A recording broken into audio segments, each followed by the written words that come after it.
नमस्कार गौरव ज्ञान एकेडमी के ज्ञान वीरों शूरवीरों, कैसे हैं आप सब। तो आज हम बीए 6 सेमेस्टर का मॉक टेस्ट पेपर सॉल्व करेंगे। जो आपका सिलेबस है आधुनिक भारत के सामाजिक, सांस्कृतिक और आर्थिक इतिहास में, उसमें हम देखेंगे भू राजस्व व्यवस्था और हस्तशिल्प उद्योगों का पतन। तो इसके क्वेश्चन हम सॉल्व करेंगे, साथ ही साथ एक्सप्लेनेशन भी बताती जाऊंगी। हाँ, और एक बात आपसे कहना चाहूँगी, अगर आप गौरव ज्ञान एकेडमी पर नए हैं तो प्लीज़ चैनल को सब्सक्राइब कर लीजिए, लाइक कीजिए, शेयर भी करिए, ठीक है। और अपने कमेंट या अपनी राय जरूर कमेंट बॉक्स में दीजिए, ठीक है। तो स्टार्ट करते हैं आज का पहला क्वेश्चन, ठीक है। आ जाइए फटाफट से पहला क्वेश्चन सॉल्व करते हैं। देखिए, 1772 ईस्वी में बंगाल में द्वैध शासन व्यवस्था को किस गवर्नर जनरल ने समाप्त किया था, ठीक है ना। किस गवर्नर जनरल ने समाप्त किया था, क्वेश्चन पूछा गया है। तो यानी कि द्वैध शासन व्यवस्था जो थी वो, ये डेट भी पूछी जा सकती है, तो इसको याद रखिएगा, 1772, ठीक है। तो 1772 ईस्वी में बंगाल में द्वैध शासन व्यवस्था को किस गवर्नर जनरल ने समाप्त किया था। तो आपके ऑप्शन देख लीजिए, Lord Cornwallis, Lord Clive, Warren Hastings, इनमें से कोई नहीं, ठीक है। ये आपके ऑप्शन है। तो देखिए, अगर द्वैध शासन व्यवस्था को समाप्त किया जा रहा है, क्वेश्चन ये पूछा गया है, तो ये प्रारंभ भी किसने किया था, आपको ये भी पता होना चाहिए। तो द्वैध शासन व्यवस्था का जो प्रारंभ है, प्रारंभ किया था, ठीक है, क्लाइव ने, ठीक है। क्लाइव ने इसको प्रारंभ किया था और इसे समाप्त किया था वॉरेन हेस्टिंग्स के द्वारा। इसे समाप्त किया गया था वॉरेन हेस्टिंग्स के द्वारा, ठीक है ना। तो यहाँ पर राइट आंसर होगा ऑप्शन सी, वॉरेन हेस्टिंग्स। तो आपको यहाँ पर ये फैक्ट्स याद रखने हैं, ठीक है। नेक्स्ट क्वेश्चन पर आ जाइए। किसके प्रशासन काल में स्थायी बंदोबस्त प्रारंभ किया गया, ठीक है। किसके प्रशासन काल में स्थायी बंदोबस्त प्रारंभ किया गया। तो आपके ऑप्शन हैं Lord Wellesley, sir John Shore, Warren Hastings और लॉर्ड कॉर्नवालिस। देखिए, स्थायी बंदोबस्त अपने आप में काफ़ी बड़ा टॉपिक है, अगर एक एक चीज़ों को समझने जाएंगे, लेकिन कुछ फैक्ट यहाँ पर मैं आपको बता देती हूँ। देखिए, जो स्थायी बंदोबस्त था वो 1793 ईस्वी में स्टार्ट किया गया, ठीक है ना। फिर कहाँ कहाँ पर स्टार्ट किया गया ये भी आपको पता होना चाहिए। तो बंगाल, ठीक है, बिहार, उड़ीसा, ठीक है, उत्तर प्रदेश में पता होना चाहिए आपको, उत्तर प्रदेश में वाराणसी, वाराणसी, और उत्तरी कर्नाटक के कुछ भाग में, ठीक है ना। तो इतने स्थानों पर स्थायी बंदोबस्त को लागू किया गया था। इसके बाद आप देखिए, इसके बाद आपको ये जानने की ज़रूरत है कि कुल ब्रिटिश भारत के कुल कितने क्षेत्र पर इसे लागू किया गया था। तो ब्रिटिश भारत के टोटल 19% क्षेत्र पर स्थायी बंदोबस्त को लागू किया गया था, ठीक है। तो इसके साथ ही साथ आप देखिए, जो स्थायी बंदोबस्त था उसमें ब्रिटिश सरकार ने भू राजस्व की वसूली का जिम्मा, भू राजस्व जो वसूला जाना था उसका जिम्मा किसे दिया था बच्चों, तो उसका जिम्मा दिया था जमींदारों को, ठीक है। तो हम देखेंगे जैसे कि स्थायी बंदोबस्त में रैयतवाड़ी में और महालवाड़ी में तीनों जगह अलग अलग भू राजस्व वसूली के लिए अलग अलग व्यवस्थाएं की गई थी। उसी तरह से यहाँ पर देखिए, स्थायी बंदोबस्त में जो व्यवस्था की गई थी उसमें जमींदारों को माध्यम बनाया गया भू राजस्व की वसूली के लिए। तो यहाँ पर भू राजस्व की वसूली के जमींदारों को माध्यम बनाया गया। जो जमींदार थे वो भू राजस्व जो वसूलते थे उपज का, ठीक है ना, उपज का, यहाँ पर देख लीजिए, उपज का 10/11 जो भाग था वो ब्रिटिश सरकार को देते थे, ठीक है। 10/11 भाग ब्रिटिश सरकार को दे देते थे। यहाँ से भी क्वेश्चन पूछा जा सकता है, ठीक है ना। ब्रिटिश गवर्नमेंट को दे देते थे और 1/11 पार्ट अपने पास रख लेते थे, ठीक है। 1/11 पार्ट अपने पास रखते थे। तो देखिए, इतने सारे फैक्ट्स हैं, अगर फिर मुझे और कुछ याद आता है तो मैं बीच बीच में बता दूंगी, ठीक है ना। तो ये सारी चीज़ें याद रखनी है, क्वेश्चन पूछा जा सकता है इनमें से किसी भी जगह से, ठीक है। तो यहाँ पर देख लीजिए, आपका राइट आंसर होगा ऑप्शन डी, लॉर्ड कॉर्नवालिस, ठीक है। ऑप्शन डी, लॉर्ड कॉर्नवालिस आपका राइट आंसर होगा। नेक्स्ट क्वेश्चन पर आ जाइए। स्थायी बंदोबस्त किसके साथ किया गया, ठीक है। ऑप्शन है मुकद्दमों के साथ, किसानों के साथ, ग्रामीण समुदायों के साथ, जमींदारों के साथ। तो बच्चों, अभी मैंने पूरा एक्सप्लेनेशन दिया है आपको, तो बड़े आसानी से अब आप क्वेश्चन सॉल्व कर लेंगे। यहाँ पर आपका राइट आंसर होगा ऑप्शन डी, जमींदारों के साथ, ठीक है। नेक्स्ट क्वेश्चन पर आ जाइए। लॉर्ड कॉर्नवालिस का स्थायी बंदोबस्त कब लागू किया गया, ठीक है। कब लागू किया गया, समय पूछा जा रहा है। आपके ऑप्शन है 1787, 1793, 1790, 1789, ठीक है। तो राइट आंसर होगा आपका ऑप्शन बी 1793 ईस्वी में, ठीक है। नेक्स्ट क्वेश्चन पर आ जाइए। स्थायी बंदोबस्त को ब्रिटिश भारत के किन क्षेत्रों में प्रचलित किया गया, किन क्षेत्रों में प्रचलित किया गया था? तो ऑप्शन है Bengal, Bihar, Orissa. Option B Uttar Pradesh, Bihar, Punjab. Option C पूर्वी बंगाल, मद्रास और मुंबई। लास्ट ऑप्शन देख लीजिए, उड़ीसा, कर्नाटक और बंगाल। तो आपका राइट आंसर है यहाँ पर ऑप्शन ए बंगाल, बिहार, उड़ीसा, ठीक है। ऑप्शन ए बंगाल, बिहार, उड़ीसा, इन क्षेत्रों पर स्थायी बंदोबस्त को लागू किया गया था। अब देखिए, रैयतवाड़ी व्यवस्था को सर्वप्रथम कहाँ पर लागू किया गया था, ठीक है। रैयतवाड़ी व्यवस्था को सर्वप्रथम कहाँ लागू किया था? तो ऑप्शन है आपके गुजरात, मुंबई, मद्रास और उड़ीसा। तो देखिए, जो रैयतवाड़ी व्यवस्था है उसे सबसे पहले तमिलनाडु में, ठीक है ना, तमिलनाडु के एक स्थान है बारा महल, ठीक है, वहाँ पर लागू किया था, ठीक है। तमिलनाडु के बारा महल के साथ यहाँ पर याद करिए कि इसे 1792 में रीड के प्रयासों से, ठीक है, रीड के प्रयासों से लागू किया गया था, प्रयासों से लागू किया गया था, ठीक है। सबसे पहले तमिलनाडु के बारा महल और 1792 में रीड के प्रयासों से लागू किया गया था। और देखिए, इसमें रैयतवाड़ी व्यवस्था जो है वो आपको 51% क्षेत्र पर देखने को मिलती है, यानी कि ब्रिटिश भारत के टोटल 51% क्षेत्र पर रैयतवाड़ी व्यवस्था को लागू किया गया था। रैयतवाड़ी व्यवस्था, देखिए रैयतवाड़ी से नाम ही पता चला, रैयत यानी कि किसान, तो ये सीधे सीधे किसानों के साथ ये व्यवस्था लागू की गई थी, ठीक है। तो जहाँ पर जैसी स्थिति थी उस हिसाब से ब्रिटिश सरकार ने ये काम किया था। तो यहाँ पर सीधे रैयतों के द्वारा यानी कि किसानों के द्वारा भू राजस्व की, किसानों से भू राजस्व की वसूली की जा रही थी। और इसका क्षेत्र देख लीजिए आप, इसका क्षेत्र देख लीजिए, मद्रास, ठीक है, बम्बई, कर्नाटक में कुर्ग, ठीक है, कुर्ग कर्नाटक में, इसके साथ ही साथ पूर्वी बंगाल में। और नेक्स्ट आप बताइए, नेक्स्ट यहाँ पर क्या छूट रहा है? हाँ, असम, ठीक है। इतने स्थानों पर रैयतवाड़ी व्यवस्था को लागू किया गया था। तो इस हिसाब से मैंने आपको एक्सप्लेनेशन दे दिया है। अब आपके लिए क्वेश्चन सॉल्व करना बिल्कुल इजी हो गया है। तो यहाँ पर राइट आंसर होगा ऑप्शन सी मद्रास, ठीक है, option C Madras. Next page पर आ जाइए, नेक्स्ट क्वेश्चन देखते हैं।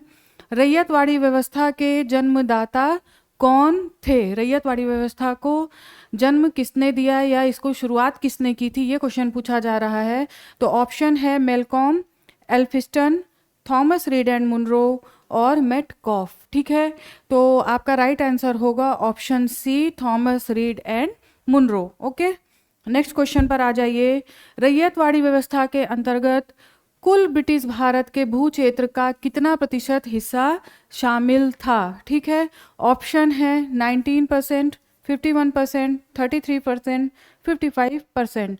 राइट आंसर होगा ऑप्शन बी 51%, ठीक है। नेक्स्ट पेज पर आ जाइए, नेक्स्ट क्वेश्चन देख लीजिए। देखिए, कभी भी अगर इस तरीके से क्वेश्चन पूछा जाए जहाँ पर मतलब कौन से कथन सही है कौन से नहीं है, इसको बड़े आराम से थोड़ा 1 मिनट और ज़्यादा लगा करके सॉल्व करिए ताकि गलत ना हो। और अगर आपका जो स्टडी होगी वो डीप में होगी, आपने अच्छे से अध्ययन किया होगा, तो इस तरह के क्वेश्चन सॉल्व करने में कोई प्रॉब्लम नहीं आएगी। इसीलिए मैंने एक आध क्वेश्चन ऐसा डाल दिया है कि वहाँ पर देख करके आपको अचानक से प्रॉब्लम ना हो, घबराहट ना हो जाए कि बाप रे ये क्या दे दिया, ठीक है ना। तो आराम से करिएगा, बहुत ईजी क्वेश्चन है। देखिए, रैयतवाड़ी व्यवस्था के संदर्भ में निम्नलिखित कथनों पर विचार करिए, ठीक है। ये 3 कथन हैं, इसमें पूछा है उपयुक्त में से कौन से कथन सही हैं, ठीक है। तो यहाँ पे आपके ऑप्शन है, इसको चॉइस करना है कि कौन से कथन सही हैं, ठीक है। अब देखिए, किसानों द्वारा लगान सीधे सरकार को दिया जाना। तो अभी मैंने बताया रैयतवाड़ी व्यवस्था में सीधे किसान के द्वारा ब्रिटिश सरकार लगान वसूलती थी। तो यहाँ पे देखिए बच्चों, ये कथन सही हो गया, ठीक है। सरकार द्वारा रैयतों को पट्टा दिया जाना, बिल्कुल सही बात है सर, क्योंकि माध्यम कोई भी नहीं था, वहाँ पर केवल रैयत ही वर्क कर रहे थे, तो यहाँ पर पट्टा भी रैयतों को दिया गया। ये भी आपका राइट सेंटेंस है।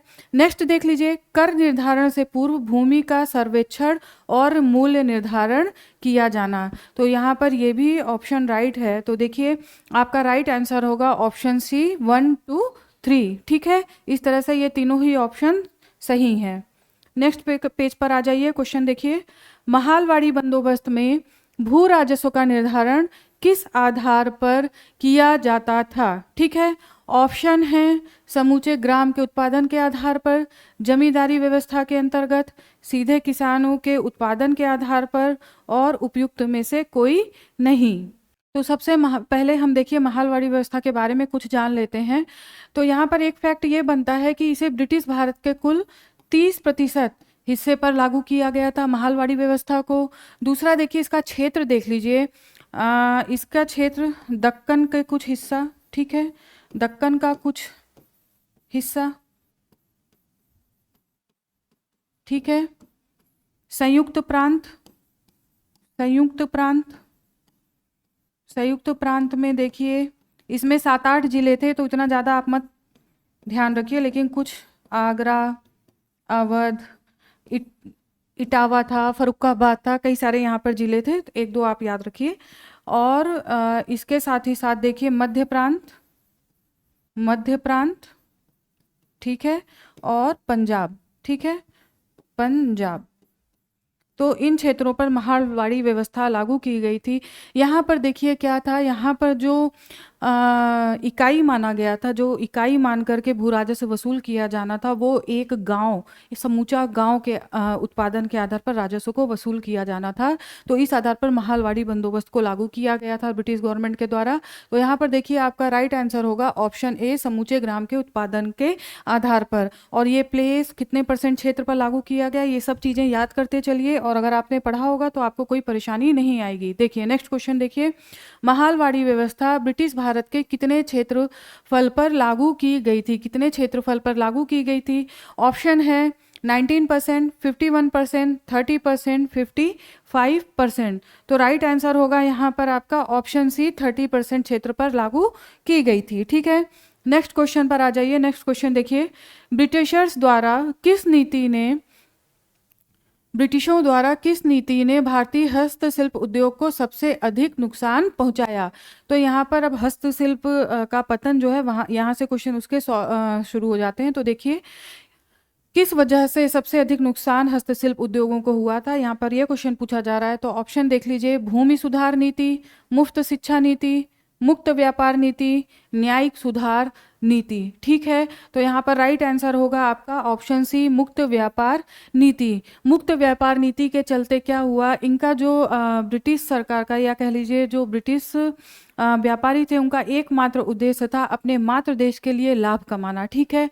तो इस लाभ कमाने के उद्देश्य से उन्होंने मुक्त व्यापार नीति में क्या काम किया कि जो भारत के उद्योग थे वो डाउन हो गए, और अपने ब्रिटिशर्स जो वहाँ पर इंग्लैंड के उद्योग थे, उनका तो उस समय औद्योगिक क्रांति के कारण उनके नए नए आविष्कार हो रहे थे, जिसकी वजह से वो अपने चरम अवस्था में जा रहे थे। जबकि भारत में उन्होंने यहाँ से लाभ कमाकर अपने देश में भेजा, जिसकी वजह से हस्तशिल्प उद्योगों का पतन हो गया था। तो बच्चों यहाँ पर राइट आंसर होगा मुक्त व्यापार नीति, ठीक है। नेक्स्ट पेज पर आ जाइए। नेक्स्ट क्वेश्चन देख लीजिए, ब्रिटिश शासन के दौरान भारतीय हस्तशिल्प उद्योग के पतन का मुख्य कारण क्या था, ठीक है। तो ऑप्शन देख लीजिए, कच्चे माल की अधिकता, मशीनों का आगमन, राजाओं का समर्थन, कृषि का विकास। तो यहाँ पर आपका राइट आंसर होगा ऑप्शन बी, मशीनों का आगमन। नई देखिए मैंने अभी बताया कि औद्योगिक क्रांति का समय इंग्लैंड में आ चुका था, और औद्योगिक पतन जो है वो उसी समय भारत में हो रहा था, ठीक है। तो यहाँ पर मशीनों के आगमन की वजह से भारतीय हस्तशिल्प उद्योगों का पतन हो गया, ठीक है।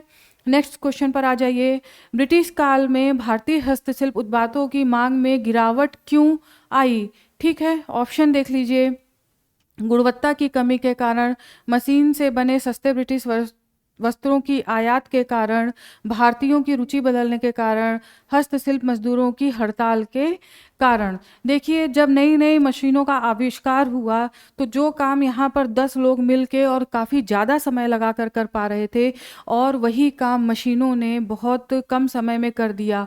फिर मुक्त व्यापार नीति के चलते जो उनके वस्त्र थे या जो भी उनका जो आयातित माल था वो भारत में बिना किसी निषेध के भारत में आया, और यहाँ के जो हस्तशिल्प उद्योग थे वो पतन अवस्था में चले गए थे, जिसकी वजह से आपका राइट आंसर होगा ऑप्शन बी, मशीन से बने सस्ते ब्रिटिश वस्त्रों के आयात के कारण भारतीय हस्तशिल्प उत्पादों की मांग में गिरावट आ गई। ठीक है, नेक्स्ट क्वेश्चन पर आ जाइए। निम्नलिखित में से कौन सा भारतीय क्षेत्र हस्तशिल्प के लिए प्रसिद्ध था जो ब्रिटिश काल में प्रभावित हुआ? ठीक है, तो यहाँ पे देखिए हस्तशिल्प के लिए क्वेश्चन पूछा जा रहा है, तो ऑप्शन देख लीजिए, झारखंड कोयला, सूरत वस्त्र उद्योग, पंजाब गेहूं उत्पादन, नागालैंड बांस उद्योग। तो यहाँ पर आपका राइट आंसर होगा ऑप्शन बी, सूरत वस्त्र उद्योग जो है ब्रिटिश काल के दौरान पतित अवस्था में चला गया था। नेक्स्ट क्वेश्चन पर आ जाइए। हस्तशिल्प उद्योग के पतन के कारण किस वर्ग के लोगों को सबसे अधिक नुकसान हुआ? ठीक है, ऑप्शन है किसान, जमींदार, दस्तकार और कारीगर, ऑप्शन डी होगा व्यापारी। तो यहाँ पर सीधे सीधे आपका राइट आंसर होगा ऑप्शन सी, दस्तकार और कारीगर। ठीक है, नेक्स्ट क्वेश्चन पर आ जाइए। ब्रिटिश शासनकाल के दौरान हस्तशिल्प उद्योगों का पतन किस आर्थिक नीति से संबंधित था? ठीक है, किस आर्थिक नीति से संबंधित था? तो ऑप्शन है आपके संरक्षणवाद, समाजवाद, पूंजीवाद और उपनिवेशवाद। ठीक है, तो यहाँ पर राइट आंसर होगा ऑप्शन डी, उपनिवेशवाद। ठीक है, औपनिवेशिक नीति के कारण जो भारतीय हस्तशिल्प उद्योग का पतन हुआ था, ब्रिटिशर्स की औपनिवेशिक नीति जो भारत के लिए अपनाई गई थी। ठीक है, नेक्स्ट क्वेश्चन पर आ जाइए। अंग्रेजों की किस आर्थिक नीति ने हस्तशिल्प उत्पादों की प्रतिस्पर्धा समाप्त कर दी? ठीक है, तो ऑप्शन देख लीजिए, खुला बाजार, व्यापार एकाधिकार, आत्मनिर्भर भारत, संरक्षणवादी नीति। ठीक है, देखिए आप थोड़ा सा इसको इस तरीके से समझने की कोशिश करिए।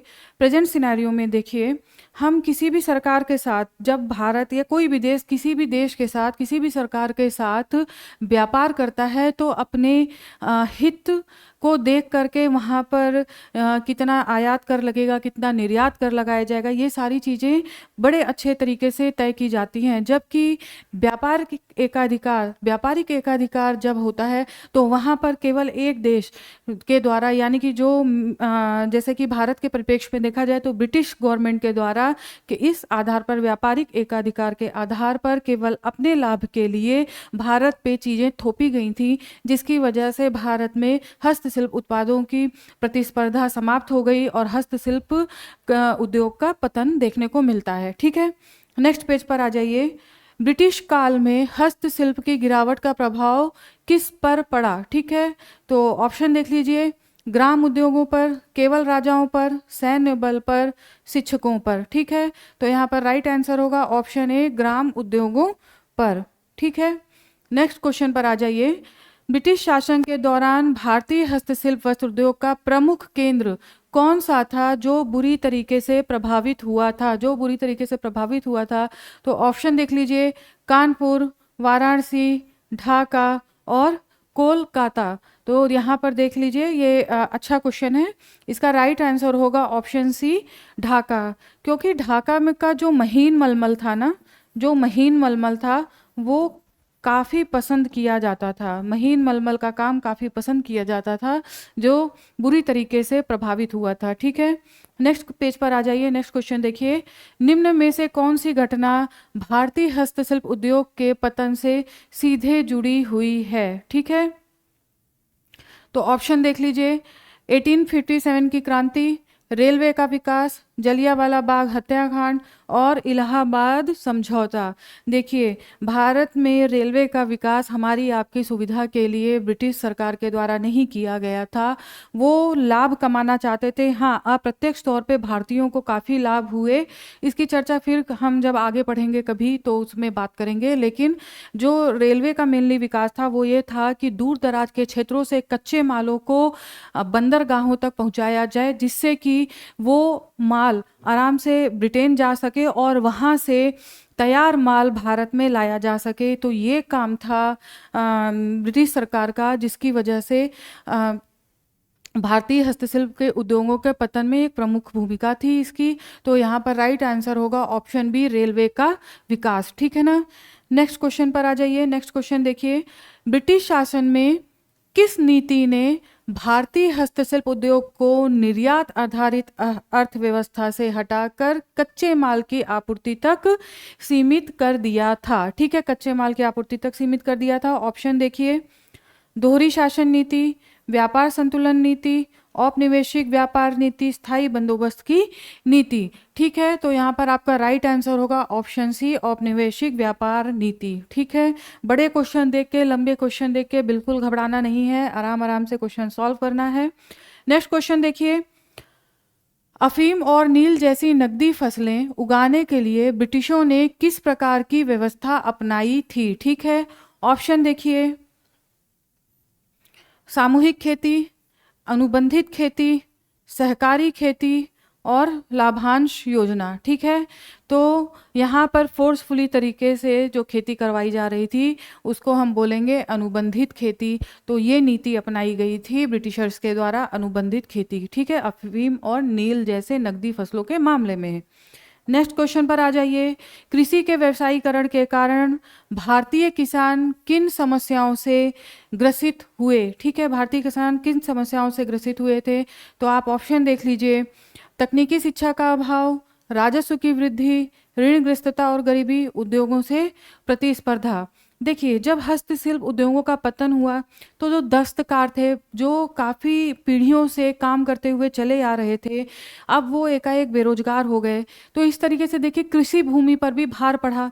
ठीक है ना, कृषि भूमि पर भार पड़ने के कारण जो इनकी जो बेरोजगारी की समस्या थी वो तो सॉल्व हुई नहीं, क्योंकि ऑलरेडी पहले से किसानों की रीढ़ की हड्डी टूट चुकी थी। किसान बिल्कुल गरीब होते जा रहे थे। इनकी भू राजस्व व्यवस्था आप देख ही लीजिए किस प्रकार चल रही थी, क्योंकि ब्रिटिशर्स का एकमात्र काम था लाभ कमाना, बस कैसे भी लाभ कमाना है। बस उन्हें कोई मतलब नहीं था कि किसान किस तरीके से देंगे या किसानों को कितनी समस्या हो रही है या अकाल पड़ रहा है, भूखमरी हो रही है, उन्हें कोई मतलब नहीं था। ठीक है, उनका एक काम था लाभ कमाना। और ये काम जब भी आप आधुनिक काल का भारत पढ़िए ना, तो ये चीज़ दिमाग में बैठा लीजिए कि इनका एकमात्र उद्देश्य था लाभ कमाना। उसके आधार पर इन्होंने कोई भी एक्ट पास किए, कोई भी नीतियां बनाई, ये सारी उसी आधार पर थी। ठीक है, तो यहाँ पर देखिए आपका राइट आंसर होगा ऋणग्रस्तता और गरीबी। तो जो दस्तकार और कारीगर थे तो वो ऋणग्रस्तता और गरीबी यानी कि महाजनों के चंगुल में फंस चुके थे। ठीक है, नेक्स्ट क्वेश्चन पर आ जाइए, नेक्स्ट पेज पर आ जाइए। ब्रिटिश शासन में कृषि के व्यवसायीकरण का मुख्य उद्देश्य क्या था? ठीक है, व्यवसायीकरण का मुख्य उद्देश्य क्या था? ऑप्शन देख लीजिए, किसानों की आय में वृद्धि, बिल्कुल नहीं हो सकता। खाद्यान्न उत्पादन बढ़ाना, बिल्कुल भी नहीं। ब्रिटिश उद्योगों के लिए कच्चा माल प्राप्त करना, भारतीय अर्थव्यवस्था को आत्मनिर्भर बनाना, तो ये काम बिल्कुल नहीं था। मोदी की तरह आत्मनिर्भर भारत नहीं बनाना चाहते थे वो लोग। तो ऑप्शन देख लीजिए, आपका राइट आंसर होगा ऑप्शन सी। ठीक है, ब्रिटिश उद्योगों के लिए कच्चा माल प्राप्त करना, ये राइट आंसर है। नेक्स्ट क्वेश्चन पर आ जाइए, ब्रिटिश काल में भारतीय हस्तशिल्प उद्योग की गिरावट से क्या प्रमुख सामाजिक प्रभाव पड़ा था? ठीक है, क्या सामाजिक प्रभाव पड़ा था? तो ऑप्शन देखिए, जनसंख्या में वृद्धि, कारीगरों का कृषि पर निर्भर होना, व्यापार का विस्तार और उच्च शिक्षा में वृद्धि। तो देखिए यहाँ पर राइट आंसर होगा ऑप्शन बी, कारीगरों का कृषि पर निर्भर होना। ठीक है, कारीगरों का कृषि पर निर्भर होना, ये राइट आंसर होगा। नेक्स्ट क्वेश्चन पर आ जाइए, ब्रिटिश भारत के दौरान भारतीय हस्तशिल्प उद्योग के पतन का मुख्य कारण क्या था? ठीक है, पतन का मुख्य कारण क्या था? ऑप्शन देख लीजिए, स्थानीय मांग में वृद्धि, मशीन निर्मित वस्तुओं की प्रतिस्पर्धा, शिल्पकारों का पलायन और शासकों का संरक्षण। तो राइट आंसर होगा ऑप्शन बी, मशीन निर्मित वस्तुओं की प्रतिस्पर्धा। ठीक है, अब यहाँ पर एक दो क्वेश्चन ये देख लिए जो भू राजस्व व्यवस्था से संबंधित है, मुझे इंपॉर्टेंट लगे तो मैंने इसको डाल दिया है, मेंशन कर दिया। यहाँ पर देखिए, अधिनियम 7 का संबंध किस भू राजस्व व्यवस्था से था? ठीक है, अधिनियम 7 का संबंध किस भू राजस्व व्यवस्था से था? आपके ऑप्शन है स्थायी बंदोबस्त, महालवाड़ी बंदोबस्त, रैयतवाड़ी बंदोबस्त और ऑप्शन डी कोई नहीं। तो यहाँ पर देख लीजिए, इसका राइट आंसर होगा ऑप्शन बी, महालवाड़ी बंदोबस्त को अधिनियम 7 भी कहा जाता था। ठीक है, नेक्स्ट क्वेश्चन पर आ जाइए। उत्तर भारत में महालवाड़ी व्यवस्था का प्रवर्तक किसे कहा जाता है? ठीक है, उत्तर भारत में पूछा है, इसको ध्यान रखिएगा। तो यहाँ पर ऑप्शन देख लीजिए, एल्फिंस्टन, चैपलिन, हॉल्ट मैकेलजी और विग्नेट। ठीक है, तो राइट आंसर होगा आपका ऑप्शन सी, हॉल्ट मैकेंजी। ठीक है, हॉल्ट मैकेंजी।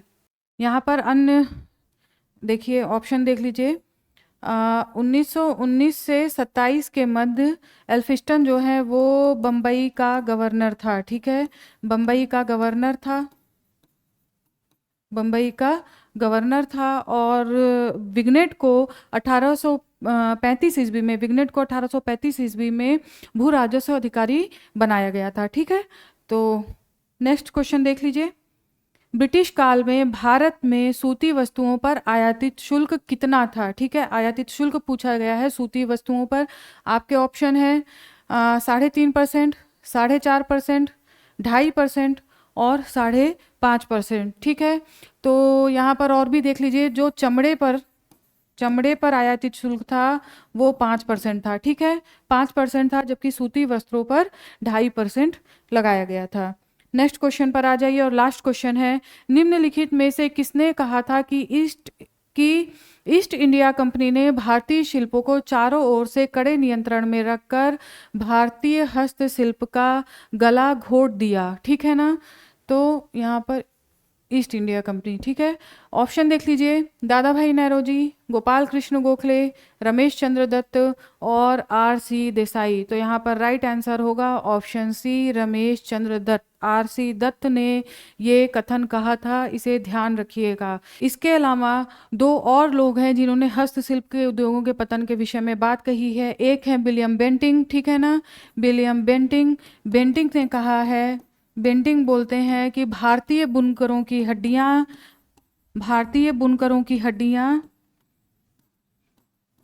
भारत के मैदान में बिखरी पड़ी हैं। ठीक है, भारतीय बुनकरों की हड्डियां मैदानों में बिखरी पड़ी हैं। हो सकता है आपसे ये सेंटेंस पूछ लिया जाए कि किसने कहा है, ये कथन किसने कहा है, तो आपको पता होना चाहिए विलियम बेंटिंक ने ये बात कही है, भारतीय बुनकरों की हड्डियां मैदान में बिखरी पड़ी हैं।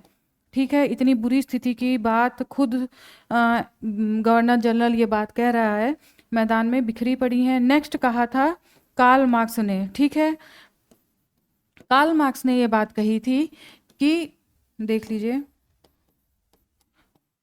कार्ल मार्क्स ने कहा था, भारत जिसमें सूती वस्त्रों की मांग थी, सूती माल की मांग थी, उसे ब्रिटिश सरकार की नीति के द्वारा ब्रिटिश सूती माल की वस्तुओं से ही भर दिया गया है। ठीक है, तो ये बात कही थी कार्ल मार्क्स ने, बहुत ही दुर्दशा का वर्णन किया है कार्ल मार्क्स ने।